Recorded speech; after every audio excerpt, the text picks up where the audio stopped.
recorded. We are sharing the video before we officially start. How these things work.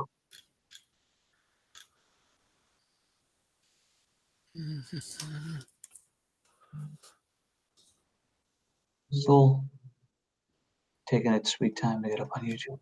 Oh, there we go. Do you have it? Yep. Do you just want to share that in my? I can do that. Yep.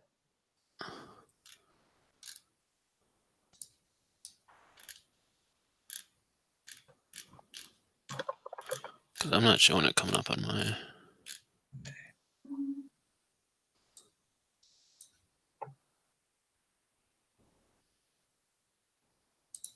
All right. Yep. We're good. Alrighty, so welcome to the Rubes Fantasy Football Hotline podcast. As always, I'm your host, Mark Rubel, or Rubes, and I'm again joined by my friend Luke Stanzik. So welcome back, Luke. Thank you again for doing this with me here. Thanks for having me. We'll be talking fantasy football with you for the next hour or so, and we finally reached the playoffs for fantasy leagues. So all that hard work you did in the previous 13 weeks, for some of you guys who are listening, that's paid off for you, so congratulations.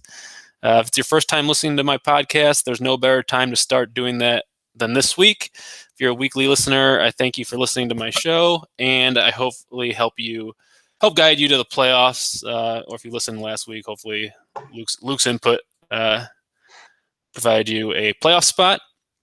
If you're not a member of my group, Rubes Fantasy Football Hotline on Facebook, please join that now. As always, we'll start off by recapping the studs and duds of Week 13. And after that, we will keep the format of the podcast as we did last week, where we'd go through all the games and kind of talk about each one. So we'll end the show by answering all the lineup questions we received throughout the week. And for most people listening to this podcast, this is a survive and advance week. So go win or go home, while others, such as Luke here in a couple of leagues, has the luxury of having a bye. Is it just one or two you have? I have bye in two. I made the playoffs in 4, and 2 I have a bye, and one of them I don't have a bye in, but there's no byes. There's 8 teams made it. Right. And I was the one. So not looking too good for me after Cam Akers last night, but I'm playing against him in. Or I should say Marshall Falk. Right. But it's been a good year, you could say. Good. So with that being said, let's get this started. I'm going to have Luke go ahead and start us off with the studs because these guys, Luke is there's a Luke's guy, so I'll let Luke take the show here. Yeah, a lot of these guys are my guys. There's one that isn't, and we're going to get to him. But so the studs of the week, about the way you format this market, this is the top scores in fantasy last week at their respective positions. So for quarterbacks, 2 guys at 38 points. One of them I love. I've had him in a couple of leagues this year. Josh Allen, 38 points at the 49ers. It's a very good 49ers defense. He just lit them up on Monday night. We're used to seeing Josh Allen, the rusher, accumulate all of his points. But this was one of the first times I think we really saw Josh Allen, the passer, on full display. 375 passing yards, 4 passing touchdowns. None of that came on the ground. He only had 11 rushing yards. So I thought his game, that was probably his most impressive game of his career on Monday night last week.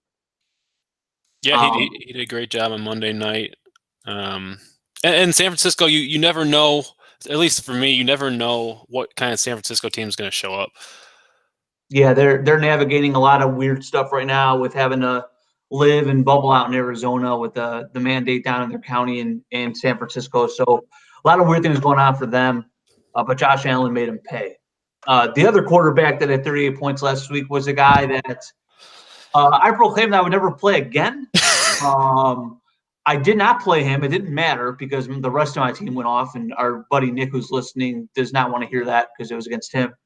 But I could have even had more points if I would have played Derek Carr, who, after submarining my team the week before, went out and threw 381 yards, 4 touchdowns, did have a pick at the Jets.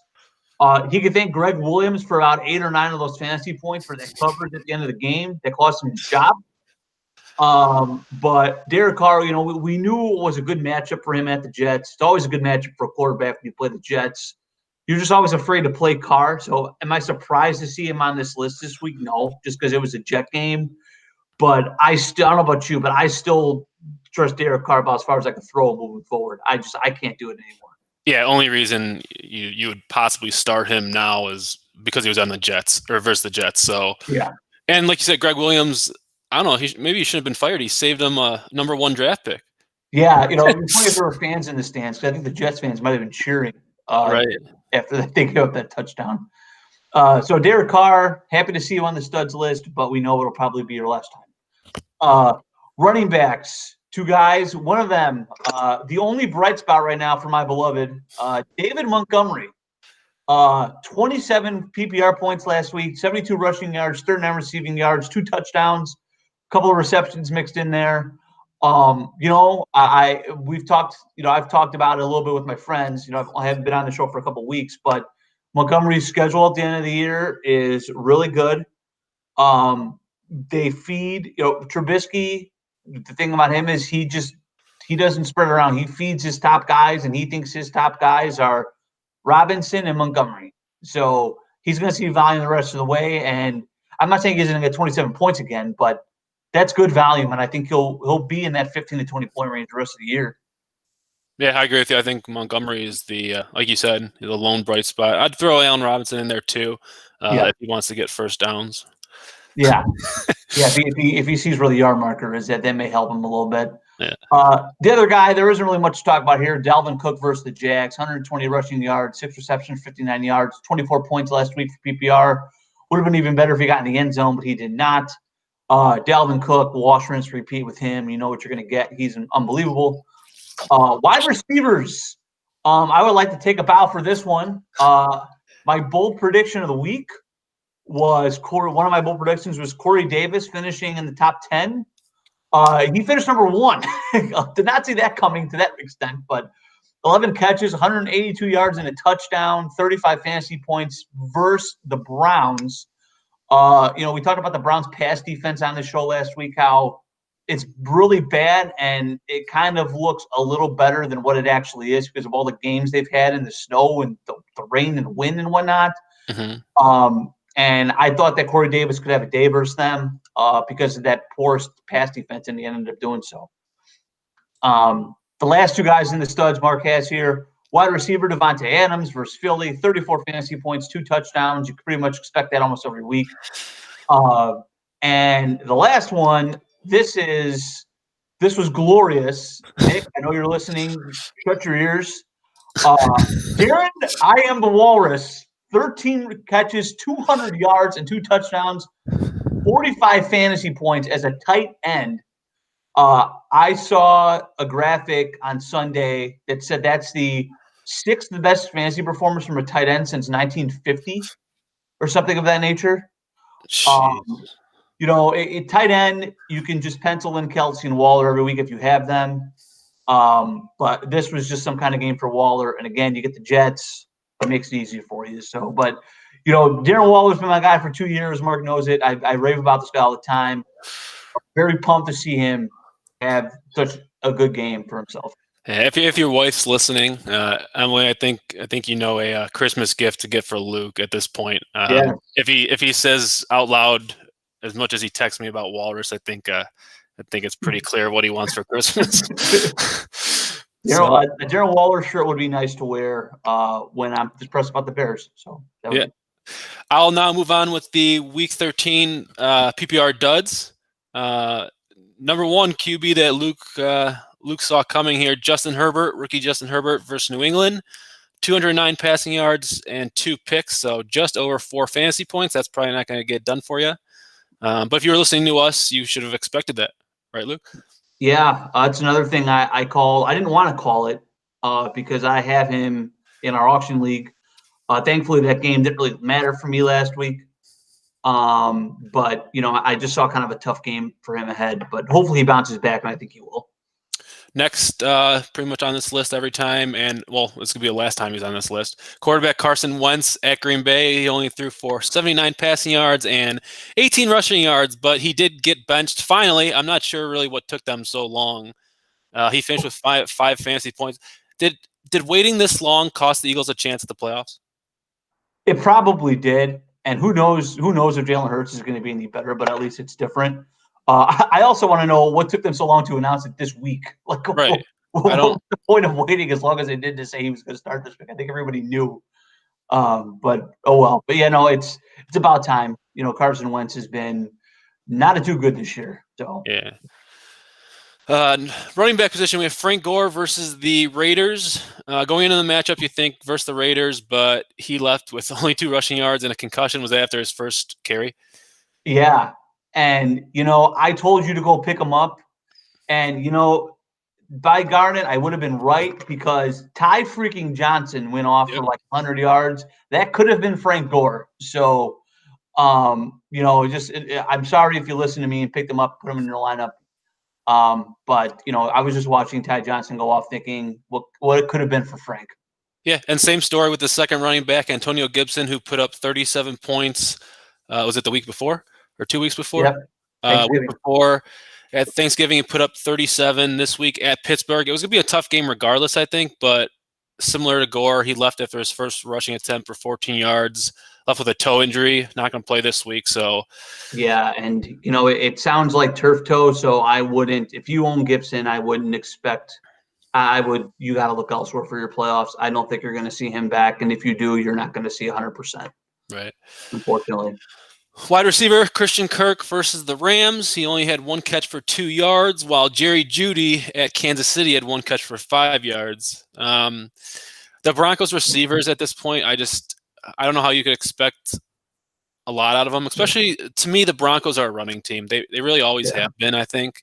That's just the type of team I think the Broncos are, defense and running.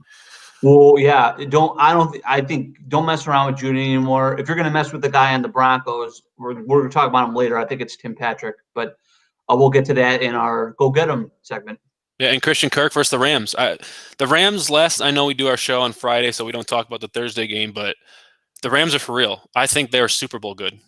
Yeah, you were pretty quick to say how much they sucked after they beat the Bears and how that was kind of a trash loss for them. But they've been shutting up a lot of people. They look pretty good. Their defense is top notch. Yeah, I knew versus the Bears. I knew their defense was good. I didn't know they had Marshall Falk coming, so I couldn't prepare for that. Neither did I. If I knew that, I wouldn't put him on my bench last night. But hey, when you have Marshall Falk, you could kind of hide. What's his name? I can never Goff. So you can hide Goff and feed Falk going forward. Tight end position, David Njoku. I'm not sure who would have started him, but at Tennessee, at 1 catch for 5 yards. And he had no fun in that 41-point win for the Browns. So he was left out. Baker had 4 touchdowns, was it? Yeah. 4 touchdowns, and Njoku can only have 1 catch for 5 yards. Tough luck if you start Njoku on the day. It just shows you where he's at on the totem pole there with what's his face, Cooper and Harrison Bryant kind of firmly ahead of him now. So he is gone from relevancy. Yep. And for this week, the waiver wire pickups, those were Wednesday. So we're both going to list 3. And again, they can't be over 50% owned. So my 3, I'll go first. The number 1 I have, and Luke kind of called this last week, T.Y. Hilton, who's back on the scene. I think, is that fair to say? I called it last week just because of his success in the past against the Texans. I still proceed with caution with him, but I still think you can, if you're in a pinch, I think he's somebody you could put in your flex and see what happens. He definitely looks healthier, right? Like he looks like maybe he was battling through something earlier in the year. I think for them it's him or Pittman, and I think it's going to be, you can flip a coin each game if which one's gonna have the bigger game. So, I think matchup dependent, he's somebody you could play. Yep. Number 2, I have Logan Thomas, tight end from Washington. He's 41% owned, and he seems like he's coming on strong, especially now with Gibson hurt. I think the Redskins, or not, they're not the Redskins anymore. Washington might look to pass even more. Yes, and at a position where a lot of times you're just looking for somebody to catch a pass. I mean, Logan Thomas gets targets. I'm looking off to the side here because I'm trying to pull up his targets the last handful of games. Yeah, he had 9 targets versus Pittsburgh, and like I said, that was the first game without Gibson. So this could be a sign of things to come, and he's definitely someone I think is safe to play at tight end moving forward. And then my last one is kind of a throw-in. Running back Ty Johnson for the Jets. I know he's only 4% owned. Not sure. I think it sounds like Gore will be back, but Ty Johnson just kind of a person to take a flyer on. Yeah, I mean, if Gore got hurt, and it looks like P. Ryan's still out, so if Gore got hurt, he's somebody you could stash and would give you value if that ever happened again. Right. So for my three, I'm going all receivers here. All these guys, like I said, they're still. This is after the waiver period. They're still below 50%. So check, see if they're still out there. They're all worth picking up regardless right now. The first one, second week in a row on this list, Kiki QT. Still only 40% owned on Yahoo. I don't know. I think, this is playoff week, so a lot of people will stop paying attention if they're eliminated. Go pick up Kiki QT if you haven't yet, because he looks like he is going to be at least a number 2 option in the passing game, which Mark called. Credit to Mark for that one. Moving forward for the Texans. I was a little more skeptical. I kind of wanted to see it happen first before I bought some stock in him. But I think he's safe to play even this week versus a Bear defense who I know you think this, Mark, but it looks like they're starting to pack their bags and head to the airport early. Yeah, which is a shame if you took the Bears defense. I mean, come draft day, the Bears were probably one of the first defenses taken. So if you've taken them and we're waiting for them at this point, like you said, Luke, to me watching the game, I see a quit in the team. I just think they quit, so I wouldn't start them. Yeah, and Kiki QT, a lot of targets last week. The Bears let up 400 passing yards last week, so I think QT's a guy. Like I'm playing him in a flex in the league this week in one of the leagues I don't have to buy in. So I'm hoping to get a good game from him. I think he's safe. The other receiver I think you might be able to flex is Tim Patrick, wide receiver for the Broncos. I get the nervousness with playing a Bronco receiver. I totally understand those concerns, but if there's one guy who's pretty consistently put up numbers, it's been Tim Patrick. He has been, I think it's either top 24 or top 30, but he's been in that range 4 out of the last 6 weeks.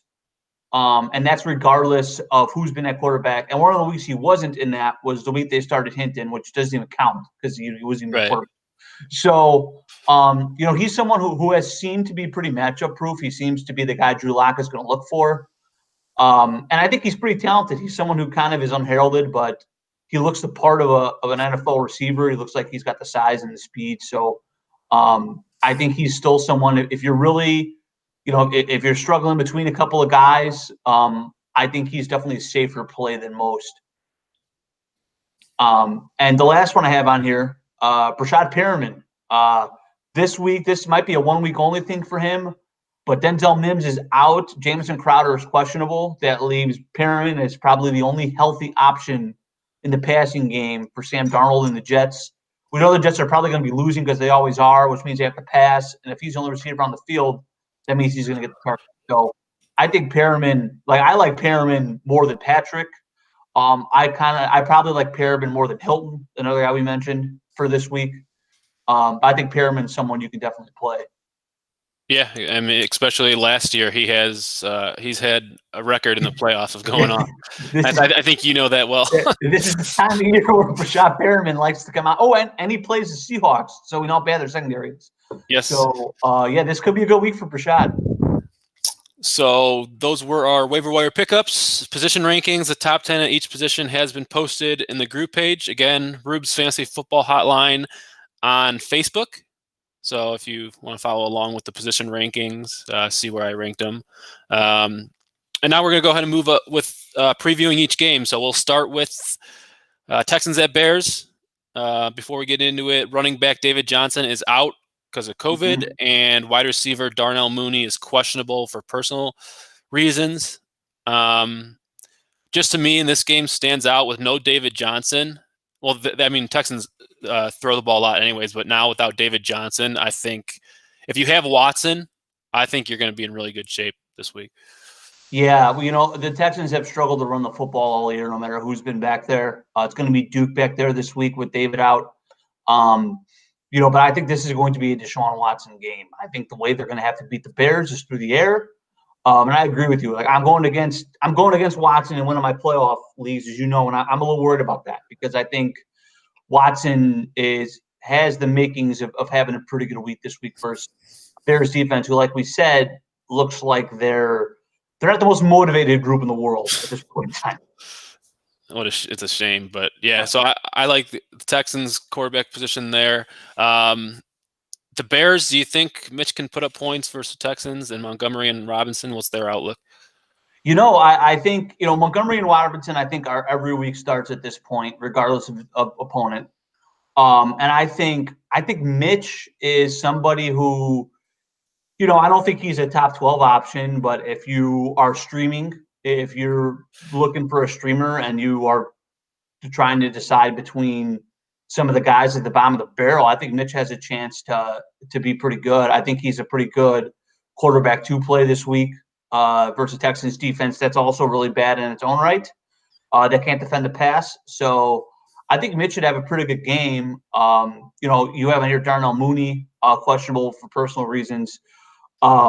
Mitch has kind of gravitated more toward Anthony Miller anyway than Mooney. I think that's just because of past chemistry. So I don't think that's a big concern for Mitch's game. The other guy I think on the Bears, both dart throws. I think both tight ends are both dart throws in this game. And I mean Cole Kmet. I don't mean Jimmy Graham.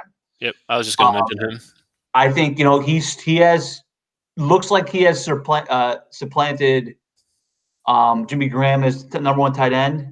And Jordan Akins, the Bears have given up some big games to tight ends this year. And I know Akins didn't do anything last week, but I think those are two guys who, again, if you don't have any options at tight end and they're sitting out there on your waivers, I think those are two guys you might be able to play and hope for some value. Right, like if you don't have Waller or Kelsey, I mean, yeah, you want a guy who has a good quarterback, and if Atkins' case, he's got Watson. So, but yeah, those were our thoughts on that game. Next is the Cowboys at the Bengals. Now, T. Higgins I have is questionable with the hamstring. I like the Cowboys offensive players here actually for this week. You do. I know you do.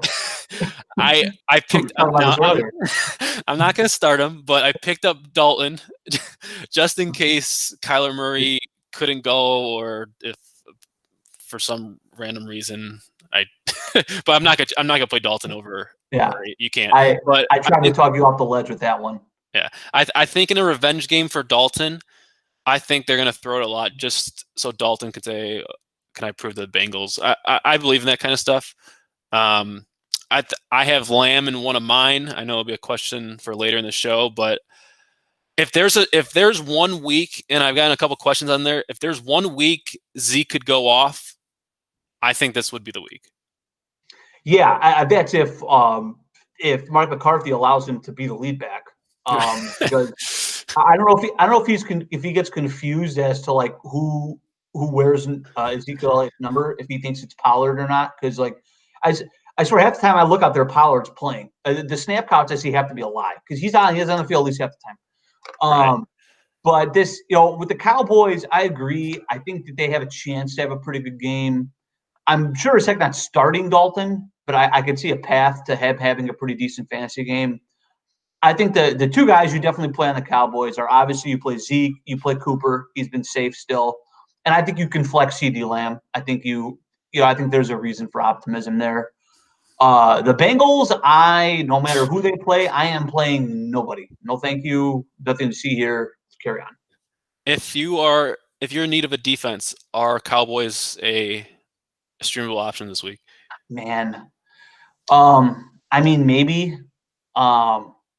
I think you could think about it, but I think you got to be pretty darn desperate to do it. It's still the Cowboys defense. Like it's still, and I think the Bengals are going to try to be safe enough where they're not going to like turn the ball over a ton. And the Cowboys aren't like. You say Bengals be safe? Is that what you said? Yeah, I think they'll probably play really conservative and try to protect the football and make this a 13-10 game or something like that. So, the way you get a ton of points in fantasy for defense is you get turnovers and you score. So I don't think the Cowboys will do that, but I also don't think they're going to let up like 30 points or something like that. So I guess you can be okay with it. Right. Chiefs and Dolphins are our next game. Running back Salvin Ahmed is out with a shoulder injury. This guy, for some reason, just keeps popping up all over the place. Myles Gaskin's back, so he should get mostly all the carries for the Dolphins. Yes. However, I do think the Dolphins will be trailing this game. I know they're better. Their defense is better, and the Dolphins are a pretty solid team. When I sit down and watch the Chiefs, like, how do you stop them? I was texting with I was texting with our buddy Eric last night, who we do primetime sports with, and I told him last night. Right now, it looks like it's the Chiefs versus the field in the NFL. Right. Like they just look like that. With the Steelers being knocked back down a peg here with their loss. It kind of looks like it's them, and then everybody else right now with Kansas City. So, but you mentioned Myles Gaskin. I actually still do like him this week, just because he has. He's a running back who can catch passes, and if they're losing, I think you're gonna see a lot of dump off plays to Myles Gaskin. So I think Gaskin's a safe play. But outside of maybe chasing a touchdown with Gesicki, I don't think I'd play a Dolphin. Devontae Parker's value with Tua at quarterback has cratered. No longer a must start for me.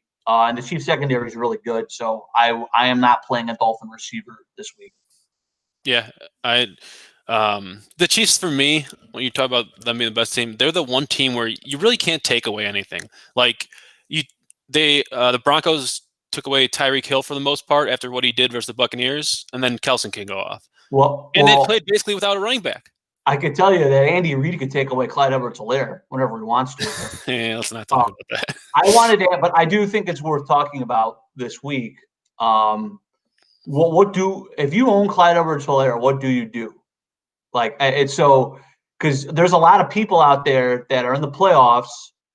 And I know I'm speaking on behalf of myself here, but I'm probably speaking for a lot of people that have Clyde Edwards-Helaire and aren't sure what the heck they should do with him because of his low floor and the fact that he wasn't even out there last week. Now, I think that was more he didn't practice, so we didn't need him type of thing. But like, what do you do are you playing Helaire? Are you looking to play somebody else instead? I think it depends on who that someone else is. Now, I was wrong with Clyde Edwards-Helaire. I thought he was going to be like a Kareem Hunt. A couple of years ago, we saw that rookie Hunt out of Toledo. I mean, this guy's out of LSU, so I thought he was going to be a lot better than he has been. But I don't know. Just every time I say this is going to be a Helaire game, this is going to be a Clyde Edwards-Helaire, it's not. Let me, and this isn't in our start sits, but I've already decided on this, so I'm just going to throw this out there. Clyde Edwards-Helaire or someone like Kiki Cutie this week? I am playing Kiki Cutie. Yeah, I would probably do that. Yeah, that I just Cam Akers. If you have him, I probably would have started him. Yeah, I didn't. But yeah, really. But I don't trust it right now. I think if you can still play Clyde if you really don't have any other options. But if you have someone else you think like a receiver, you're pretty confident is going to catch 5 passes, I would play that guy over Clyde. I just don't know what until further notice. I agree there. Next game's Cardinals at Giants, which if you were looking at it early on in the season, you would say this game is a snooze fest, but I don't think it is. I think, Daniel Jones is questionable, but you're not starting him, even if he is playing. Yeah, it sounds like he is going to play. At least that's what I saw. Right. I also haven't been on Twitter all week, so who knows when that was from. But yeah, I think he's questionable, but like I said, I mean, you're not starting Daniel Jones in a playoff matchup. But the Cardinals, on the other hand, the Giants have had 4 games, I think, where opponent hasn't scored over 20, and they're on a 4-game winning streak. Now I have the 2 teams I have for playoffs. I have Kyler Murray and Hopkins. I bought that stock early in the season, drafted them. I like the quarterback to wide receiver, and going into the season, that's one of the top quarterback to wide receivers you could draft. So I'm kind of nervous in this game at the Giants. Should I be?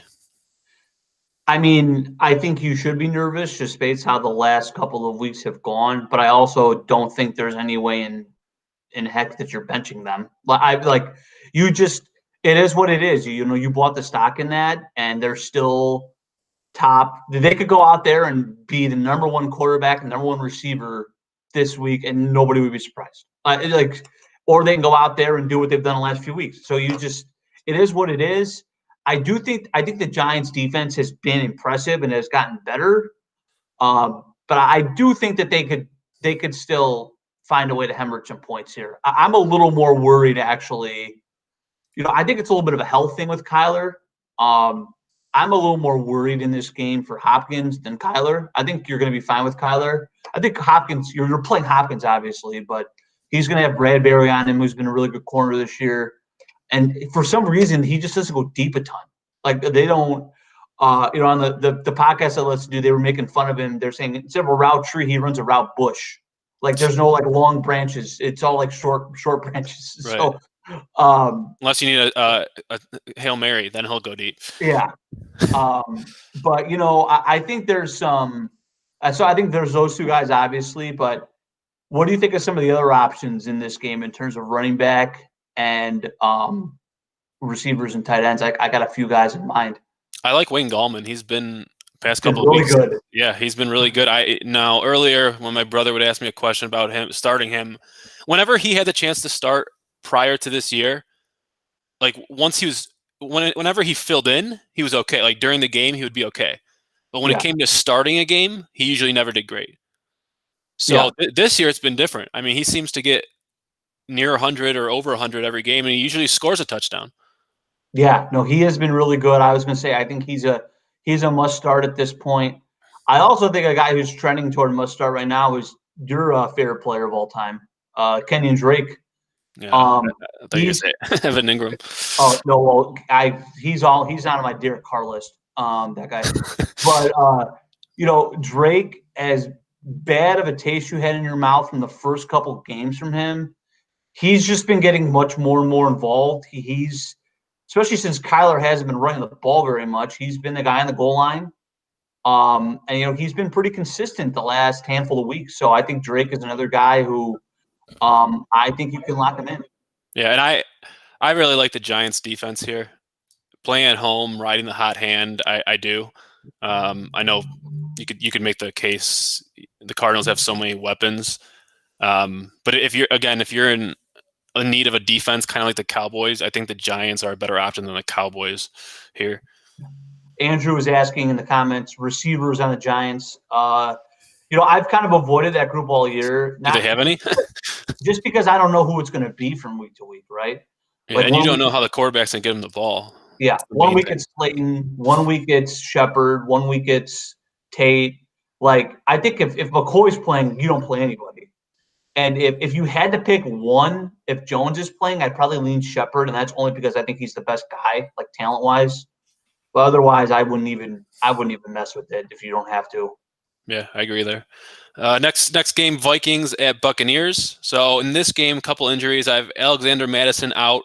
So Cook, if you need a reason to get any more carries, he'll probably get all of them. Irv Smith and Kyle Rudolph.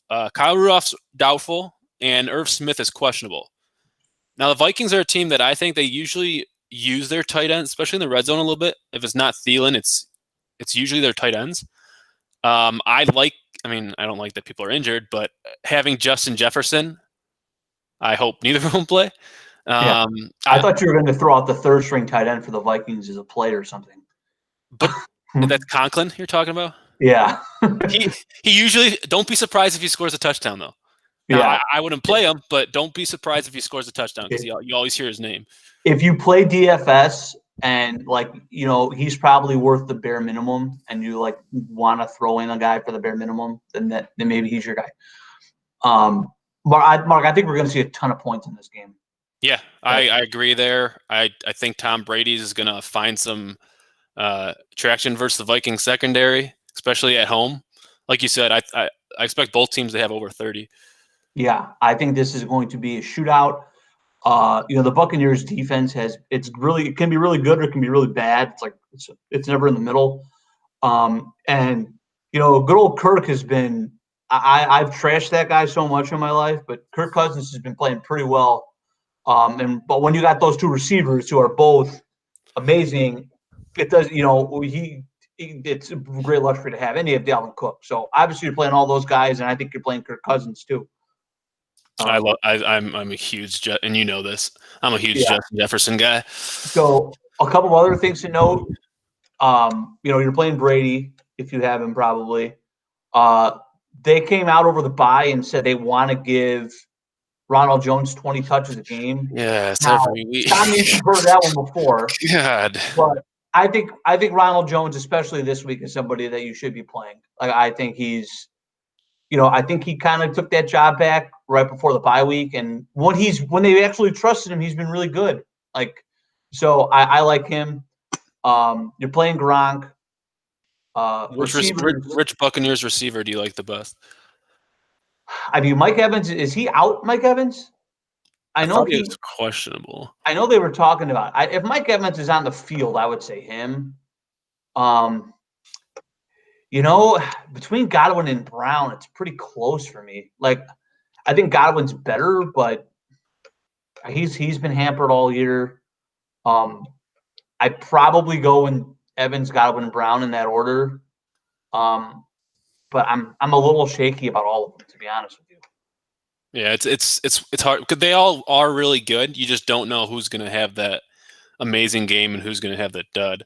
Yeah. Next game, Broncos at Panthers. Couple injuries to note here. Wide receiver DJ Moore is out COVID. Christian McCaffrey, they have his doubtful. I have his out with the quad injury. Yeah.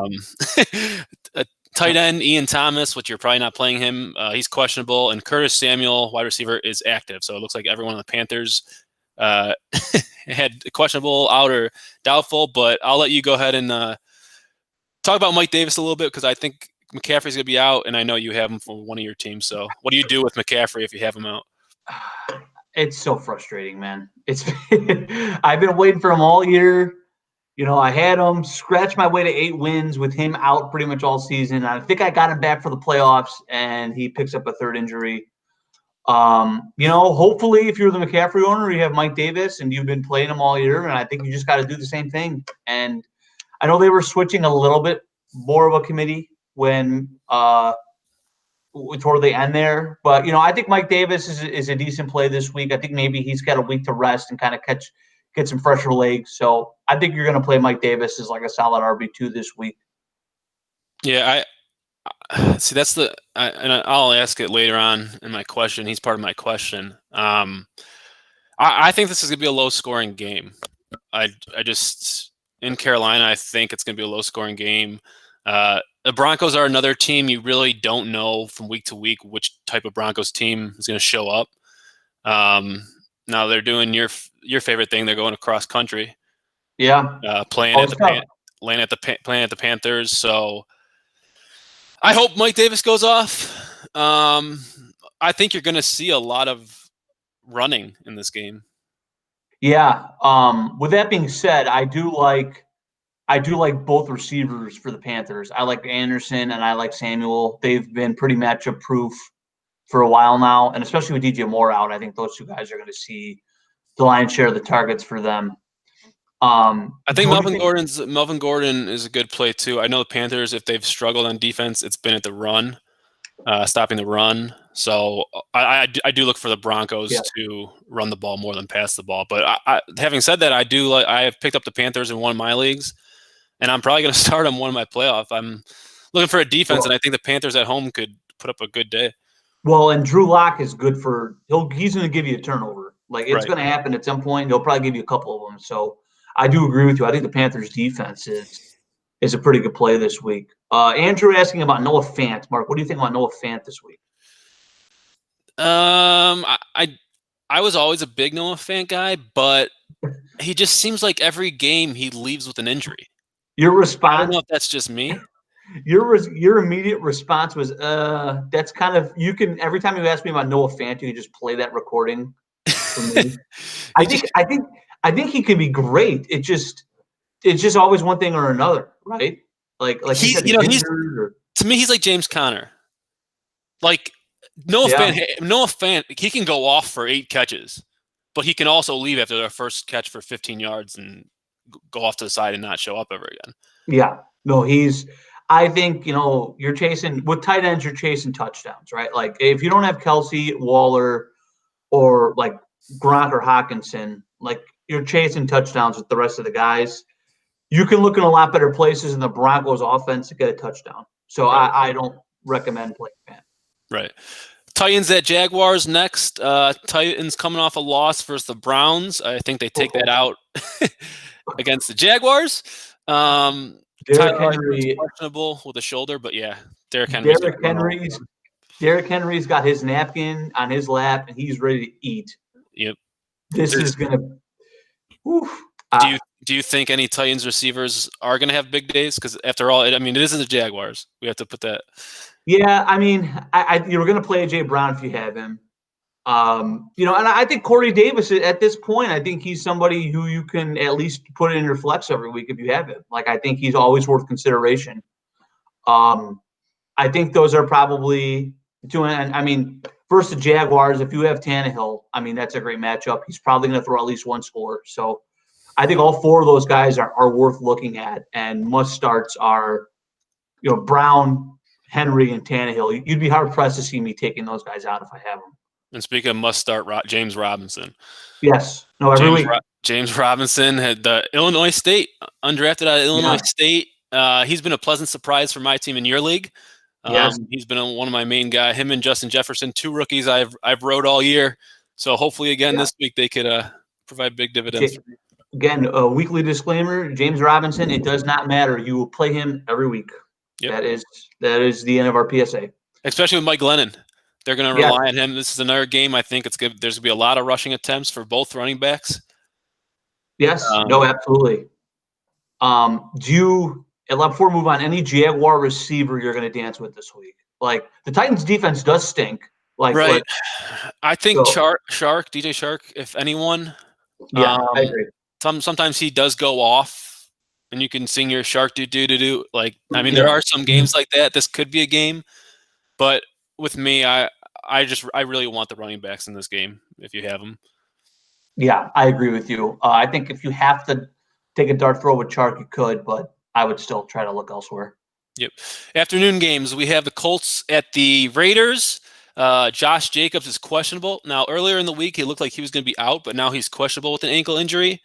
I know Josh Jacobs is someone you probably drafted pretty high, but versus the Colts, Colts defense is pretty good. Versus the Colts defense, also with this ankle injury, who knows if he gets injured early. So I personally would stay away from Josh Jacobs, as bad as that sounds. Nick, if you're still listening, we're sorry. I know Nick has him in 2 leagues. So, but Mark, I agree with you. I would be scared this week if I had Jacobs. Now, I think he's still better than some of the other fringe options we're talking about. Like, if you're talking about who are some of the people we've mentioned earlier, like Melvin Gordon or Josh Jacobs. Melvin Gordon, I think. Yeah, that's close. Mike Davis or Josh Jacobs. Like, I think they're all in the same realm this week. It's kind of where I would go. Right. So I think it's tough. I think you probably don't have a better, if you have him, you probably don't have a better option, and you're probably playing him. But if you have an embarrassment of riches at running back, I think Jacobs is a guy you don't have to play. How about the rookie on the other side, Jonathan Taylor? Seems to have gotten more touches the past 2 weeks. Yeah, I think, and this is probably a death sentence by saying this out loud, but I think you're pretty safe with him now.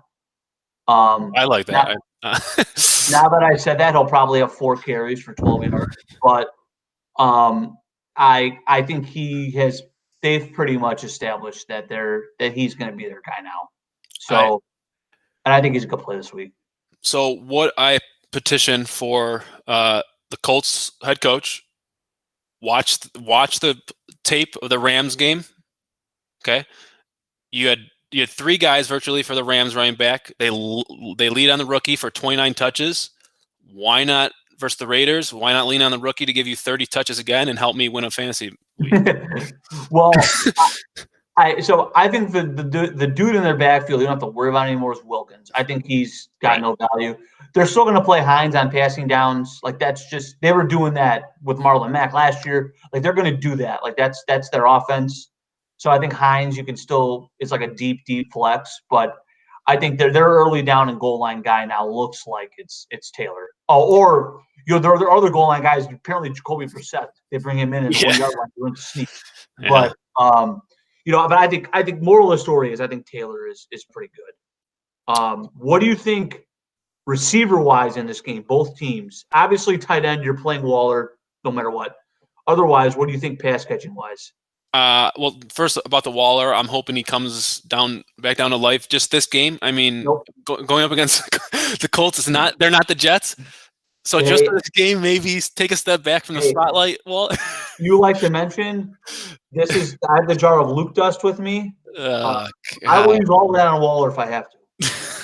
But wide receivers, no, I really don't. I think the Raiders defense is not the best right now, so I look for the Colts to really put the game away with the running game.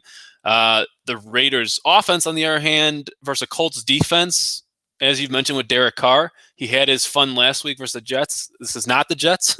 So yeah. I honestly can't start any Oakland receiver.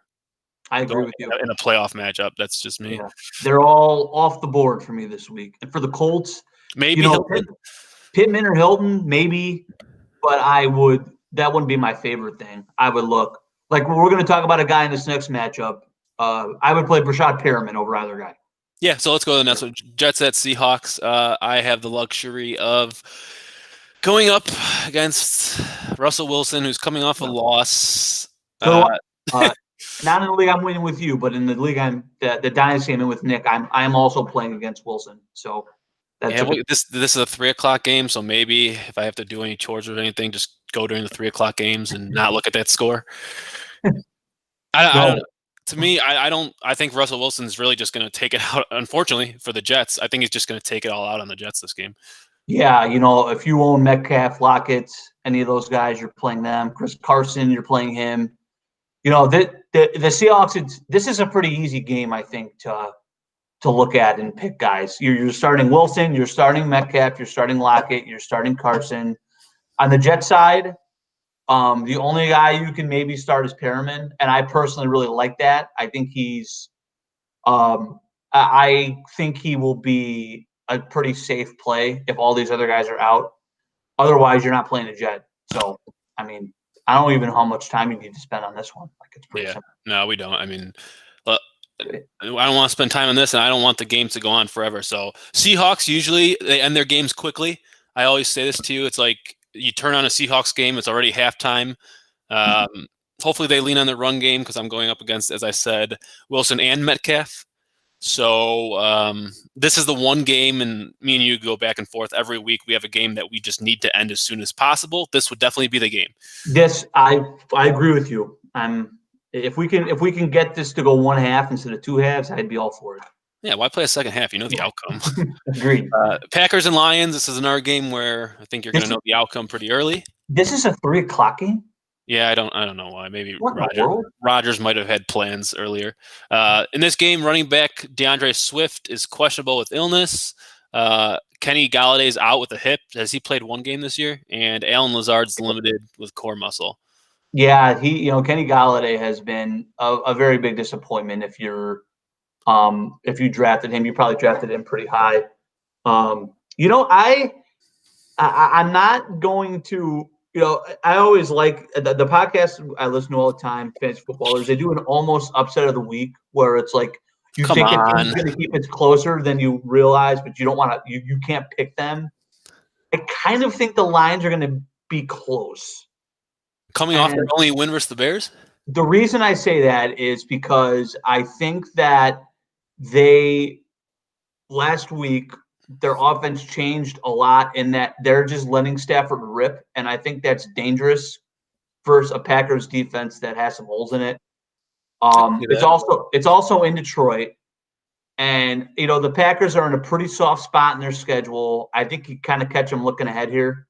So I think the Packers are going to win, but I think the Lions might keep this a little closer than people think. So I think if Swift plays, I think he's a great start. And if Peterson plays, I think Peterson's a good start this week, too. The Packers cannot stop the run. You saw that with Montgomery. Been seeing it all year. So I think those two guys are good starts. I think Stafford's an okay start, and I think Jones is an okay start. And Hawkinson is pretty safe at tight end. You think Devontae Adams would be a good start for this one? Yeah, I think I think you're probably iffy about it, but I think Devontae Adams is pretty darn good. He scores every game. Every time I come down and watch the Packers, first quarter, first drive, there it is at home. I just want to work. Yes, you want to bang on the drum every day. It just goes to show, like these coaches sometimes, like you say, offense, when you get in the red zone, the best strategy is find who's your best player and throw him the ball. Like, it's not that hard. Like, the Packers on offense, every time they get in the red zone, let's figure out how we get one-on-one and let's throw them the football. Oh, wow, it works 90% of the time. Who knew throwing the ball to your best player would work? Like, good for them. Like, they actually know what they're doing.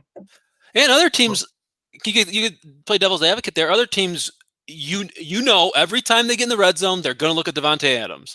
Yeah. Double them. Yeah. Make someone else beat you.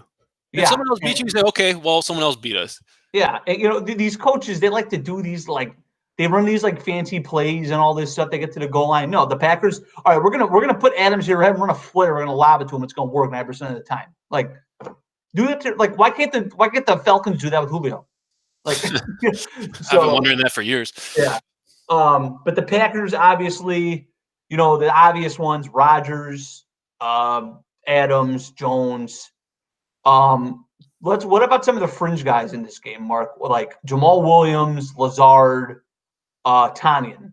Like, so Lazard's gonna be limited. I would stay away from him. Tanyan seems to score a touchdown every week. I think he's in that. I think Tanyan has entered that, like, Hawkinson, Gronk category. I think he's a poor man's Travis Kelce.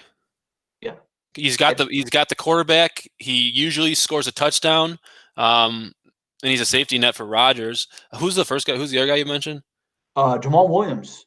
Williams. Yeah, he puts up. He gets his 10 touches a game. Like, he just makes me mad as an Aaron Jones owner in auction, but they make sure he gets his, like, 10 touches. So he always does something with them too. I'm not saying I'd play him, but I think if you're looking, like, I would play him over a Colt or a Raider receiver. I just think he's safer. Yeah, flex. I don't know if I'd do running back. Flex, I might look to start him there. Next game moving forward, Saints at Eagles. This is the Jalen Hurts, his first start. Good luck, rookie. You're going up against the Saints. Latavius Murray is active. Saints now starting running back. Have they confirmed Taysom Hill? Is that for sure? I believe so. I didn't see anything otherwise. Because I know Sean Payton had kind of left the door open this week that Breeze could play. But no, I think it's for sure Hill. I don't think Breeze is ready yet. Yeah, I think I think quarterback Taysom Hill at this point has proven that he is an every week start for the most part. So I'd fire him up. Hurts, like you said, good luck. I think Hurts might have some appeal later, the next couple of weeks, but I'm not playing Hurts this week. Like, I am not. No, thank you. One interesting one is Miles Sanders. He said they're going to do Wildcat with him, but the Saints' defensive line is pretty good. So what's your thoughts on Sanders? Miles Sanders is in that Josh Jacobs boat, I think. I think he might even be in a lower boat. His boat's sinking more. The Hurts change might help him. But, I mean, last week, who was the first running back? I believe the first running back on the field was Jordan Howard in that game. Right. Like, I don't know what the Eagles are doing, but it's not good if you own Miles Sanders. So, it's a coach trying to be cute.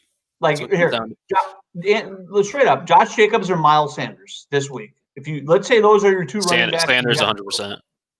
Really? Yeah, I think Jacobs is going to leave the game injured. I would go Jacobs.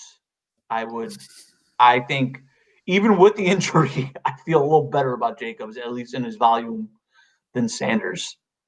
Sure. Do you along those lines, like, can you play an Eagle? I don't know if you can. Tight end. I'd play an Eagle tight end Which just if one? you're in need. I honestly think both of them are decent plays, depending on what's Really? out there. But again, we don't know what the offense is going to be like with Hurts. So Yeah, I wouldn't, I guess, play any of the Eagles. Just give it a week, especially versus the Saints. I would give it a week. yeah. I think the sentence you said there is key. We don't know what the offense is going to look like with Hurts. Uh, Given that and the fact that they're playing the Saints defense, who is really freaking good, I think I am not hard pass on any Eagle this week for me. Like, no thanks, no playlist. Um, Saint wise, we got, you're playing Thomas, you're playing Kamara, and you're playing Hill, and that's probably it, right? Yeah, I'd agree with that. Next game we have Washington football team at San Francisco 49ers. Deebo Samuel's active and Antonio Gibson is out with his toe injury. I like McKissick here if you're in a PPR league. I agree. I think McLaurin's definitely going to rebound. I need him to put up a goose egg, and he did that for me. So thank you, McLaurin. Yeah, If you're listening, sorry. yeah, McLaurin is, you're not worried about McLaurin. No. He's going to be fine. I think McLaurin, McKissick, and Logan Thomas are your three guys for Washington, who Alex Smith has looked pretty good throwing the ball. Yeah, it's going to be interesting because Alex Smith has looked good throwing the ball, and it hasn't translated to touchdowns, which is for fantasy is obviously what you need to take a good week into a great week. I wonder now with Gibson out if they're going to start throwing more in the red zone. Because Gibson's just been such a machine to just turn around, hand it to me, get you 7. So Right.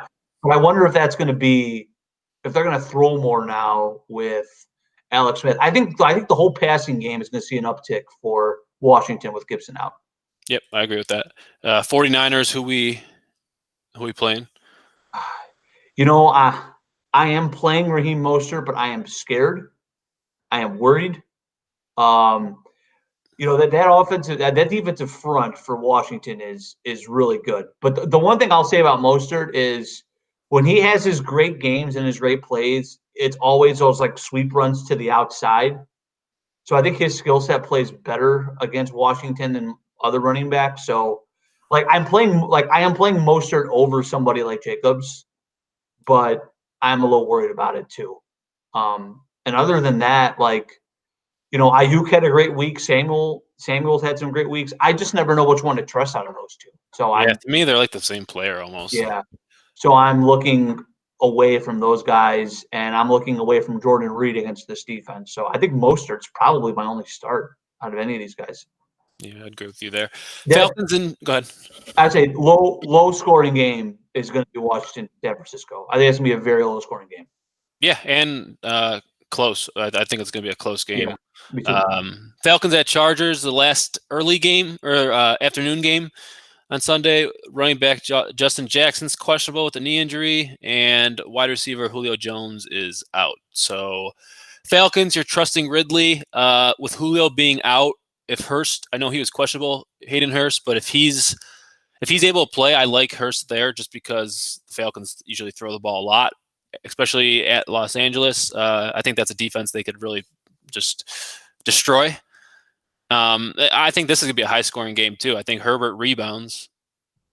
Herbert. I'm going to surprise you a little bit here. I think the Chargers win handily. Really? I think a lot of things apply here. Well, number one, you know what I say. When Matt Ryan does not have Julio on the field, or he's outdoors. It's outside. He doesn't have Julio, and you got my other favorite thing, the trip. We got the trip going.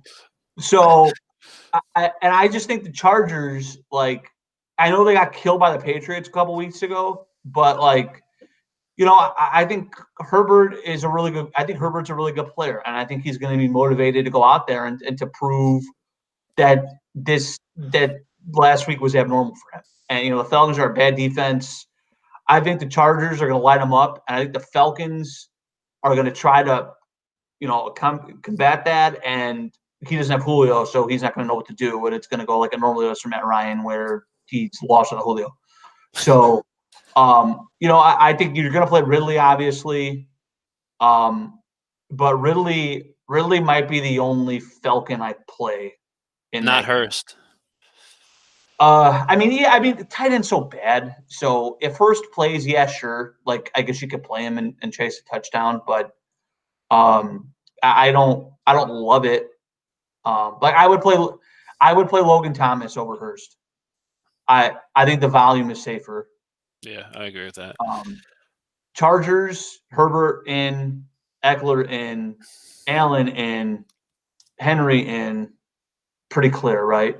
Yeah, just if your league plays a coach, I wouldn't play their coach. Also, if Justin Jackson is indeed back, not a bad guy to stash on your bench if Eckler gets hurt again, because it will be Jackson over Balaj probably. Yep, if that happens. With there. Moving on to Sunday night game, we have the Pittsburgh wide receiver droppers at the Buffalo Bills. I think this game's gonna be a close game. I see the Bills winning this game. I am pumped. Do not text me. I will be at youth group Sunday night, as you know. Don't spoil this for me like you did Ravens Cowboys, but because I'm as excited for this AFC game as I've been all year. I think it's gonna be a fun one. I think you won't know the outcome. I think you pretty much knew the outcome of that Ravens Cowboys game. Yeah. But this is a perfect primetime game. Like I said, I think the Steelers lose their second in a row. James Conner's coming back, and they should run with him more. But as we've seen without him and before with him, they decide they're not going to run the ball. They're going to let Big Ben throw 50 times, and their throwing is like 5 to 10 yards. Yeah.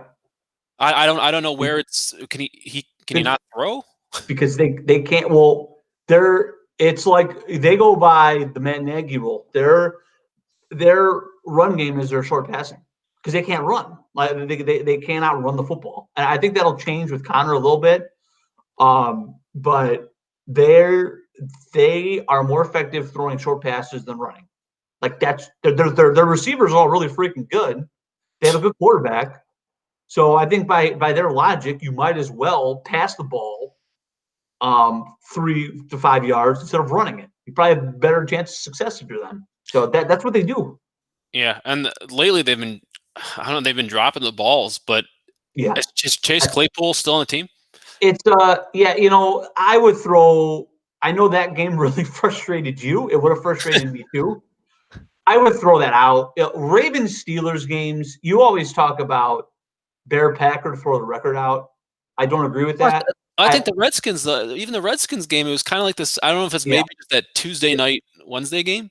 Yeah, they've had a weird couple weeks with their schedule, and they've played two really good defenses. So right. I think all three Steelers receivers are still plays. I'd play all of them. I wouldn't think twice about it. I also think Ebron's pretty good to play too. He has shown to be as involved as any tight end recently, and they look his way in the red zone. So I think Ebron's a good play. My question for you in this game, I'm not facing this question, but I know a lot of people are. What do you do? Is Josh Allen a must play? The Steelers are the best defense against quarterbacks in the NFL by far. It's like not even close. To me, if you have Josh Allen, he's probably your best option, right? Yeah. So I agree. But like Josh Allen or Tom Brady?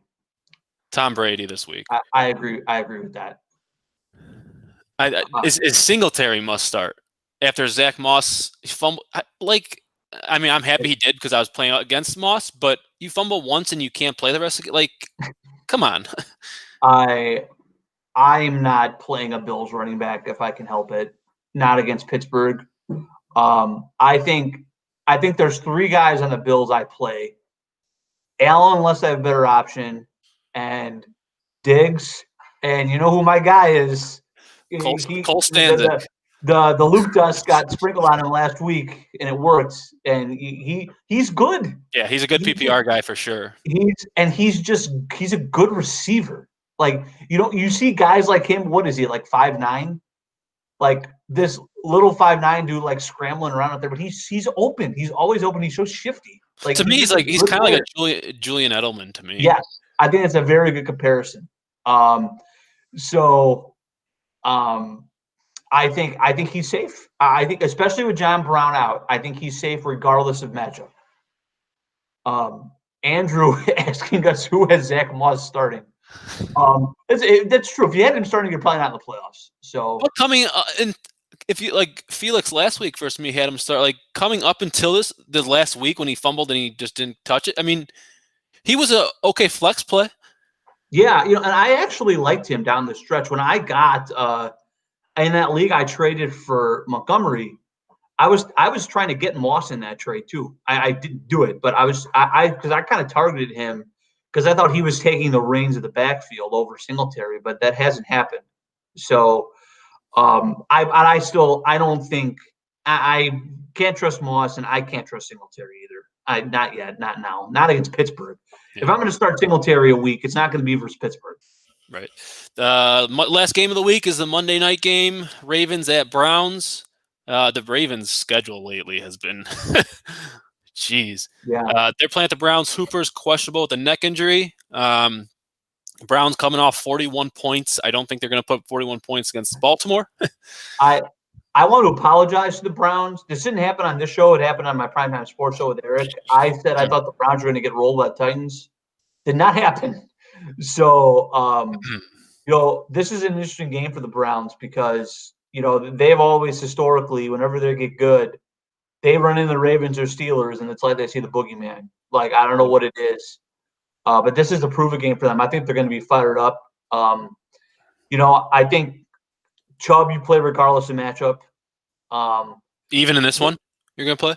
Yeah, Chubb. Yeah, Nick Chubb. Every week he's got 100 yards in the third quarter. Nick Chubb is just really, really good. I think he's matchup proof for me.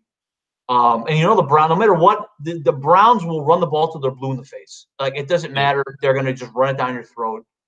What do you think? Because I know you have a question about this one. We're going to get into this in the question segment. But what do you think about Kareem Hunt this week?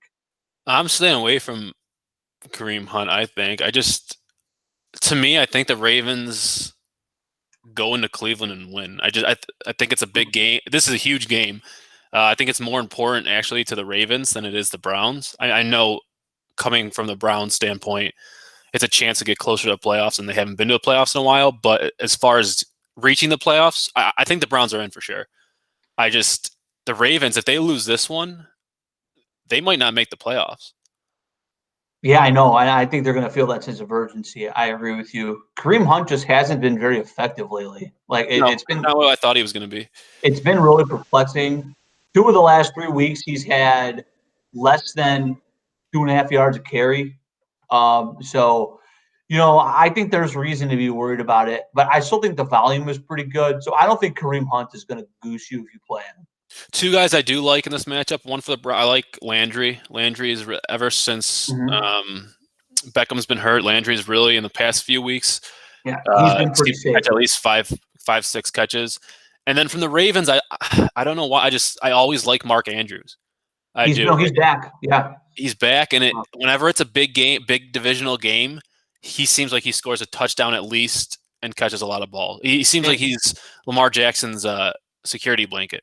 And we talked about earlier in the show the Browns' pass defense, as bad as it's been. Mark Andrews is their number 1 receiver. It's not Marquise Brown. Well, he has been the last couple of weeks because Mark Andrews has been out. Mark Andrews is the number 1 receiver when he's on the field. So I agree with you. I think Mark Andrews is a must-play at tight end this week.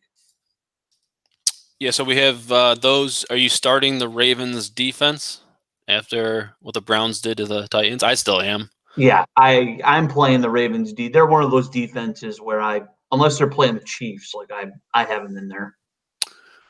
If you had to choose a quarterback, are you going Lamar Jackson or Mayfield? I'd go Lamar. Yeah, because what he could do with those legs. I need to see like 4 weeks in a row from Baker to play him. They've handled him with kid gloves all year, and that's why they've been good. So, versus the Ravens defense, you'd have to really, I'd have to be pretty darn desperate to play Baker. Like I wouldn't even think about it. Right. Moving on, next segment is heard it here first. These are our 3 bold predictions from each of us. For his first time on his bold predictions on this podcast, Luke was correct in 2 of them. Yes, I was. Corey Davis not only finished with 20 points as Luke predicted, but was the number 1 overall receiver. I laugh at that. It's funny. I mean, the 20 points to me wasn't bold because Corey Davis can do that. Yeah. But the number 1 overall receiver, and I know you didn't predict that, but I'm going to give you that anyways. Yeah. That was cool to see. I believe I had texted you after I initially said 20 points and said, if you don't think that's bold enough, I'll say top 10. Right. So I was thinking top 10, but I wasn't thinking 1. Right. And Justin Herbert didn't reach double-digit fantasy points versus the Patriots, which you could say whenever the Patriots face anyone, it might not be bold. But anytime a quarterback, to me, doesn't reach double digits, I think that's bold. And Herbert had been, I mean, you could shoe him in for 25 every week. Like, right. I mean, I just thought the writing was on the wall there for the shoe to drop for Herbert. And unfortunately it did because I like him. I actually think he's really good. Yeah. So moving along, my 3 bold predictions this week. Number 1, and this, I'd love if this happened. Jonathan Taylor will finish the top 3 this week versus at Las Vegas. I think Jonathan Taylor has showed you why you drafted him so high. The Colts have drafted him so high, and why you as a fantasy owner drafted him so high. I hope they ride that out. And like I said earlier, I hope that seeing what Akers did versus the Patriots. The Raiders are not as good as the Patriots, obviously. So I hope they lean on the run on this one. I like it. That happening. I like the pick. No, I think I think that has a chance. I do. I like all of yours. I'll let you say all of them. I like all 3 of yours actually. Yeah. Next one, I have Justin Jefferson and Adam Thielen both finishing with over 100 receiving yards at Tampa Bay. With the way Cousins has been throwing, you might not say it's as bold, but it's only happened once this year, week 4 at Houston.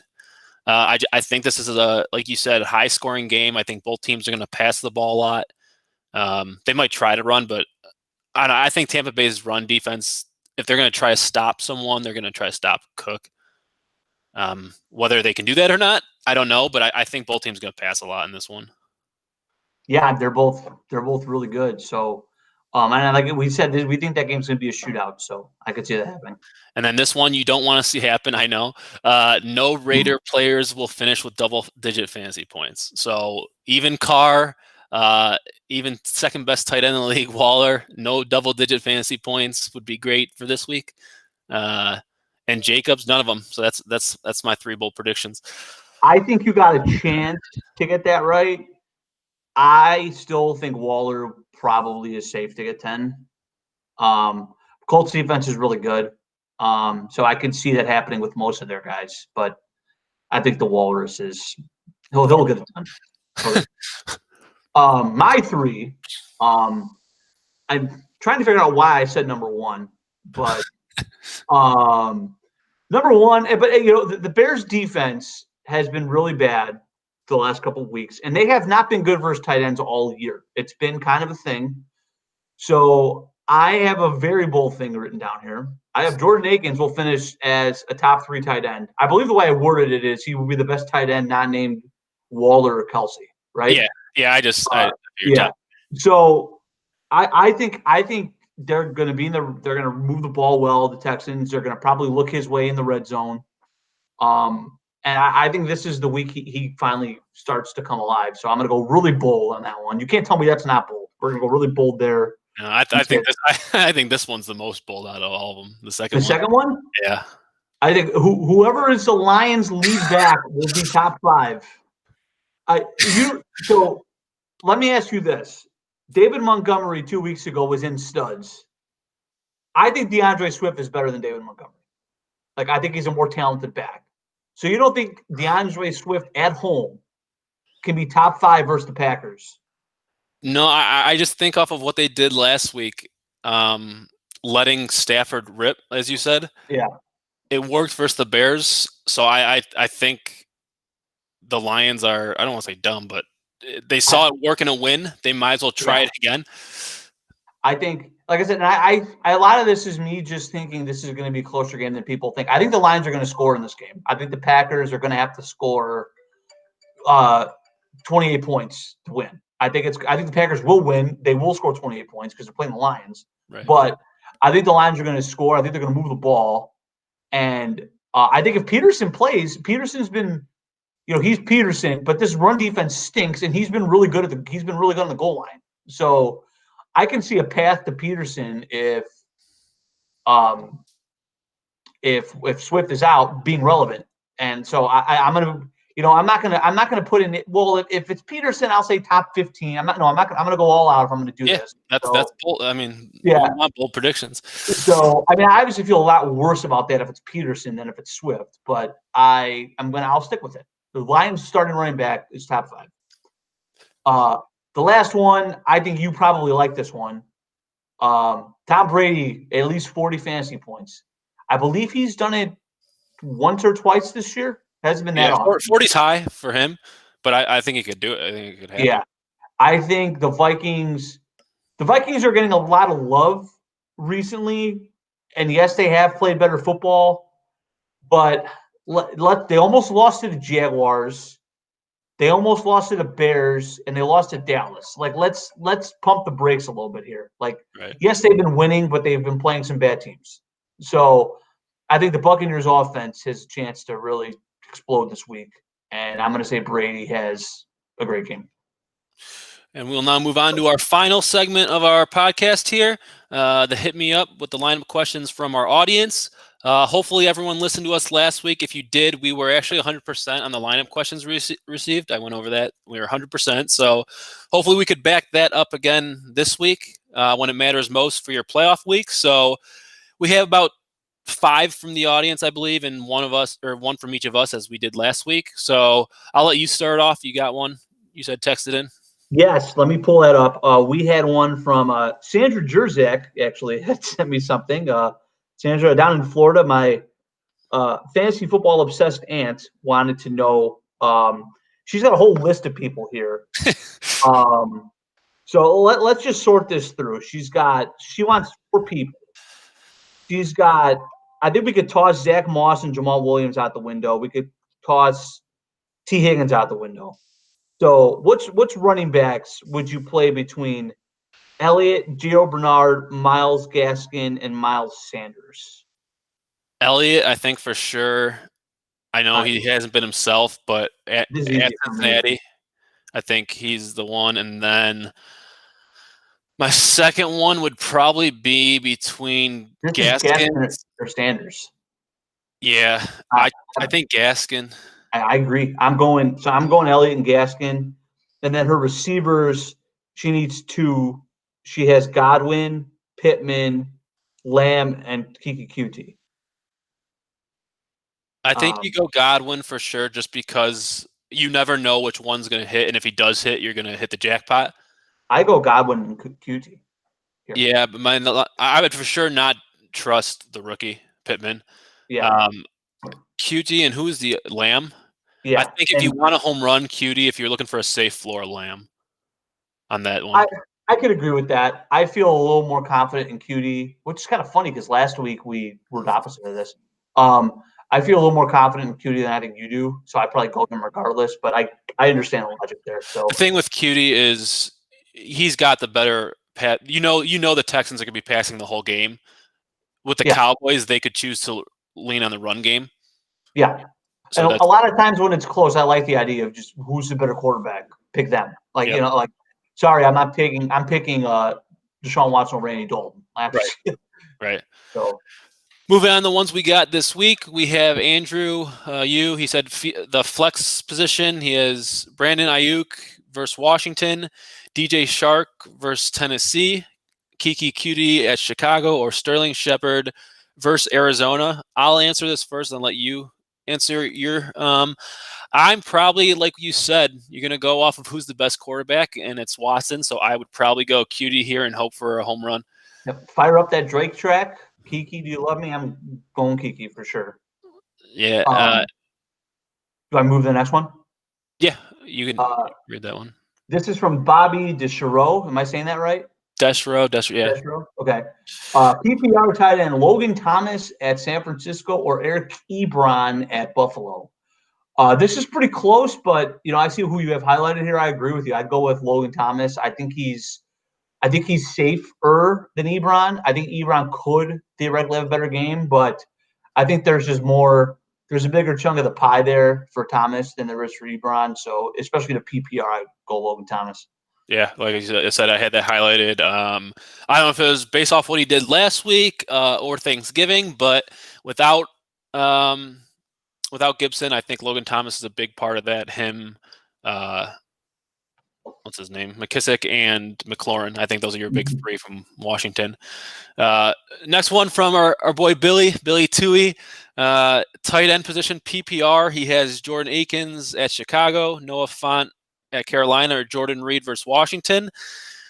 This one again, I have Jordan Akins based on the quarterback, and I think the Texans will be throwing the most out of those three teams. Is this in? Do we know if this is in one of our friend leagues? Is that the league this is in? He didn't say. Billy, if it is, I would pick up Jace Sternberger and play him if I want to. But no, I agree with you. I think obviously you know how much I like Akins this week. So he has a bye in that one, right? Oh, he does. That's right. He has a bye, so, Well, play Sternberger next week. But I like Jordan Akins a lot this week, so I will say him as well. Go ahead. You can finish out the. Yeah, this makes sense. This is from one of my good buddies, Jeff Marta. In a PPR, he was asking Marvin Jones versus the Packers or Devontae Parker versus Kansas City. This is going to be the first one we disagree on, Mark. So be fair, I might have changed my mind. I highlighted this just to highlight, but I agree with what I'll let you say it, but I think I'm going to agree with you on this. This is more about me not trusting Tua with Devontae Parker than anything. I can't do it. And the way Parker has looked with Tua under center has not been very good. So yeah. I think Marvin Jones in an offense without Galladay versus a defense, I think the Packers are. I think the Lions are going to have to score a lot, so I think they're going to throw. I'm worried about Jair Alexander on Jones, but I still think he's safer than Parker. Yeah, like you said, I think the Lions are going to be throwing more. The only thing I have of Devontae Parker is I think they'll be losing versus the Chiefs, but if you try to go in a shootout versus Kansas City, it's not going to end well. So I didn't know Galladay was out before, so I'm going to go Marvin Jones as well. I know I had Parker highlighted, but I'm going to switch mine to go Marvin Jones. And then we have the questions from each other. I'll go ahead and ask mine first. For my flex, I have Mike Davis versus Denver, James Conner at Buffalo, or Chase Claypool at Buffalo. At the beginning of the season, this wouldn't even be a question. I'd play James Conner, but James Conner coming off of COVID, and the Steelers apparently don't like to run the ball anymore. The thing with me about Mike Davis is just the volume. So do I play a guy with the volume, or do I take a chance on a guy who I drafted the earliest, James Conner, or a guy who could put up 2 touchdowns in Chase Claypool? Yeah, James Conner is my third here. These three. I would play Mike Davis. I think he's the safest bet with McCaffrey out. I think, like I said, I always like Claypool. I think he's got a chance, but Mike Davis is a lot safer. So I agree with your initial thought in Mike Davis would be my advice to you as someone who is looking to pull out a miracle. Is this for my league? Yes. Someone who's looking to pull off a miracle. Yeah. You got to start with Woods not playing well last night. So yes. If you win that would be the upset of the century. So yeah, I just need a certain Raider to not have a great game this week. Yeah, you do. That's not bad. My question to you: this isn't a standards. This is new for your show. I'll even go more. This is a point for every 15 yards and no PPR. Melvin Gordon at Carolina or Myles Gaskin versus the Chiefs. So you obviously know which one I have highlighted. I'm going to go Melvin Gordon here just because when I think Broncos, like I said, I think running, and what he did versus Kansas City was pretty impressive to me. Carolina usually struggles to stop the run, and the Dolphins could be playing from behind versus Kansas City, in which probably wouldn't run a lot. If you do, you're going to throw it, and like you said, you don't get points per PPR. So with the Broncos, I think that they're going to try to win and win by running. I don't see them trying to win by throwing. So I think Melvin Gordon's a pretty safe option there. I don't know who you had starting, but that's where I was leaning. I agree with everything you said. This is also the league I played against Marshall Folk last night. So played against him or played? Yeah, played I'm playing against him. So maybe Melvin Gordon will be Terrell Davis. If Marshall Folk can play, then Terrell Davis can play too. So touch upon before I end the show. So, because we didn't talk about the Thursday night game, is Akers going forward? Obviously, he's not going to do what he did last night every week, but is he RB1 worthy now?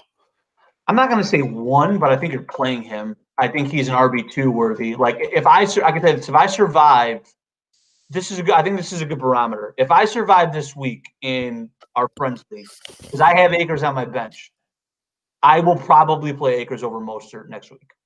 If Mostert's an RB2. So like I will probably have him in my lineup next week based off of that. So I think he's in that RB2 category now.